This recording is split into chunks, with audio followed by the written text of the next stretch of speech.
Once you're ready to export your video or save it, you can push the Done button in the corner. Once you push the Done button, this is the screen that will pop up. On the screen, you'll have several different options. You can either preview your movie by pushing the big play button in the middle.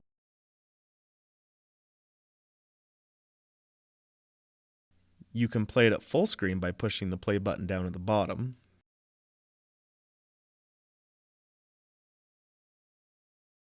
If you'd like, you can push the Edit button and go back in and just edit what you've been doing this whole time. To export or save your video, you're going to want to push that button in the middle with the square and the arrow coming out of it. When you press that button, you'll see that there are different options that you can use to save your video. The one on the bottom corner that says Save Video is the one that will save it directly to your device. You will be able to find your video in the Photos app. You can also upload it to iTunes, Facebook, YouTube, and Vimeo. One option they also give you is the iMovie Theater. This is one of the first tabs that we talked about at the beginning of this tutorial. If you'd like to delete your video, you can push the trash can.